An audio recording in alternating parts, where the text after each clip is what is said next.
আসসালামু আলাইকুম ভাই। ইলিশ পচা ইলিশ মাছ না ভাই? লবণ কই ভাই? ওরে ভাই রে, পচা ইলিশ মাছ দর্শক।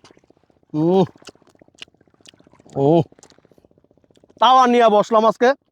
ছেলে ভাই করে কই ভাই আমার তাওয়াটাই দেন, দেন ভাই লবণ দেন। বিসমিল্লাহ ভাই। হুম না হুম আলহামদুলিল্লাহ। আল্লাহ ভাই, ইলিশ মাছের ডিমটা দিবেন না ভাই?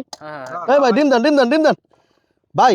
এর লোক মানে একটু পানি দিলে ভালো হইতো। না না না না না গরম ভাত না হ্যাঁ হ্যাঁ হ্যাঁ গরম ভাত না এই বিসমিল্লাহ যে ভাই ডিম বিসমিল্লাহ আল্লাহ। গরম ভাত খাইলা না হুম ইলিশ মাছের ডিম বিসমিল্লাহ আল্লাহ। হুম ডিম দে খালি দেখেন এটা কিন্তু চর, এটা কিন্তু চর।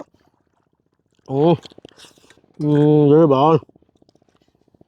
হুম হুম ভাই কেমন লাগতেছে ভাই? ভাই ভাই ওটা ডালে ওরে বাইরে ভাই, পচা ইলিশ মাছ কি কেউ খাইছেন কখনো? হ্যাঁ ইয়া ভাই দেন না, রাখেন রাখেন। ও, আচ্ছা লবণটা দেন, লবণটা কি বেশি লাগে বুঝলাম না। লাগবার ভাই ও ইন্দে রাখেন। আহ কেমন লাগছে জানান। আপনাদেরকে নিয়ে নদীর এরকম চরে আইসা যদি কেউ ঘুরতে চান, খাওয়া দাওয়া খাইতে চান, আমার সাথে যোগাযোগ করবেন, আপনাদেরকে আমি নিয়ে আসবো।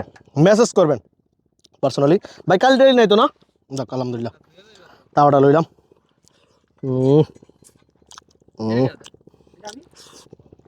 ভিডিওগুলো শেয়ার করে দিবেন ভাই।